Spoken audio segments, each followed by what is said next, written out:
Igbo leaders are afraid of Kanu and are trying to appease him. Professor Yusuf, professor of bone marrow transplantation and former executive secretary to the National Health Insurance Scheme, Professor Usman Yusuf has claimed that Igbo leaders in the southeast are afraid of speaking against Kanu. Really? Professor Yusuf was filing questions from Sun newspaper also stated that the leaders in the southeast region are trying all they could to appease Kanu. Do you know who you're talking about? I'm so confused. Which leaders specifically? Let's continue. He has said that lead elders are only interested in power and not the problems at hand. These Igbo leaders are shouting Igbo presidency will run to Abuja or Lagos. They are afraid of Kanu and because they are trying to appease him, he says. According to the professor, the silence by the Igbo leaders regarding the attacks on northerners has worsened the situation. I have personally interacted with families. Nobody is saying anything. I blamed Igbo leaders for their silence, he said. He cited the northern leader who always swung into action. He cited the northern leaders who always swing into action whenever something happens to an Igbo person. Oh, really? He said that the traditional rules in the north try their possible best to calm the situation. The first people that will come out are traditional rulers, and the clerics will be calming down the situation. He said the scenario is different in the southeast because the elders always run to Abuja seeking for power. He warned that if the current situation problem in the southeast is not tackled, it would be worse than the case of the northeast. The way they are going, the southeast will be worse than the northeast. So you're admitting that the northeast is also bad.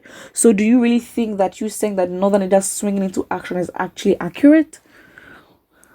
Well, that's just it. That is just it. I mean, who do you mean by Igbo leaders? Okay, fine. If you say Igbo leaders, I highly disagree and I highly doubt. I mean, well, for the ones that are for sure on the side of the government would definitely be vocal against Nnamdi. I mean, who are you talking about here? Give examples. You can't just say statements like that and leave us to start thinking about what you mean to say. Please, that's extra work. Listen, if you're not going to be direct, we're going to leave you on the side and we're going to focus on what we need to focus on, okay? Please be specific. Who do you mean? That is it. But then it's like, just so many inaccuracies. I mean, of course, this is like, no, not PR, but of course, they are paying him to say things like this. So again, what he's saying is absolutely wrong. I mean, the main Igbo leaders, well, that are of influence are the governors, and they are against him, like, loudly.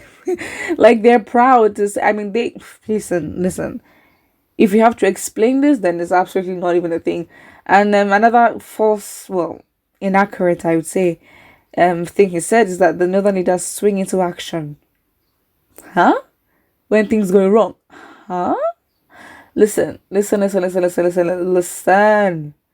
I don't know what they do, but definitely they do not swing into action. Again, he's admitted that the northeast is in a bad situation that he can compare the southeast to in the future. So he says with the way the southeast is going, it could be as bad as the northeast. So he's basically admitting that the northeast is very bad when it comes to security, and the southeast is getting there. So again, that just disproves you saying that the northern leaders swing into action to calm situations down. They don't. That is what it is. And then saying that Igbo leaders they want to appease Kanu and they're always going to Abuja to Ghana for power. Listen, look at the pot calling the kettle black. Let's not even, honestly, please, leaving us room for us to interpret what you're saying is just so much work. Why are you doing that? And I think this is what they do. They leave us room to interpret what they mean to say.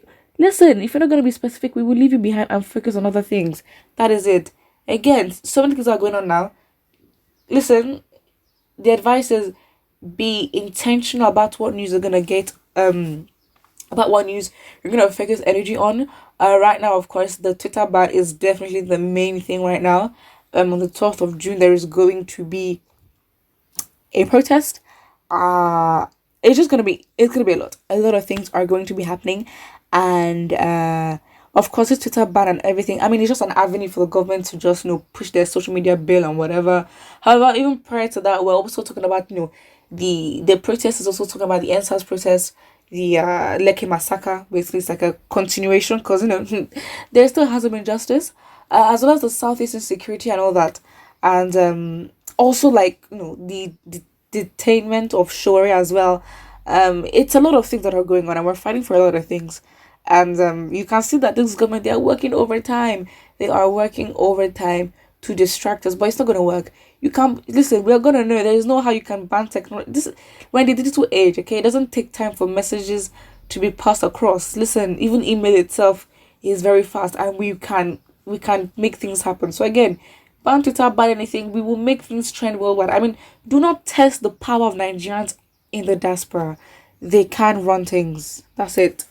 That's it. So again, with this man talking, listen, the fact is we're not gonna focus on, you know, what you call it, what's the word? Ambiguous messages. Listen, be straight to the point. We have no time to be having meaningless discussions because we tend to do that.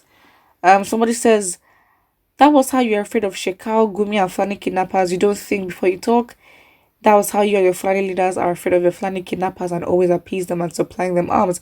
Absolutely. I mean, look at who is talking about appeasing. Look at Sheikh Gumi. You are negotiating with bandits. It means the power play has shifted and one power has sort of more of a say, in which the bandits were given more power because you allowed for a negotiation, which is just absolutely unacceptable. Someone says, but you protect Boko Haram until it became a nightmare. As northern leaders support Buhari in his evils and terrible leadership. Well, I think it's just so sad making it a northern thing. Again, I think for every tribe, even as as less represented a tribe may be, or not, mainstream. The fact is, these minor tribes, you will have a representative in government. That's it. So again, it's not necessarily a thing of. I think it's just a tactic in which they've influenced us to look at ourselves as the problem when really the problem is with the government and we need to hold them accountable. In certain situations we hold ourselves accountable, in certain situations we hold the government accountable. But then why should we look at each other and analyze and beat each other up for saying the truth and then making it is a lot. It is a lot. Somebody says, I agree that the Igbo leaders are afraid of Kanu.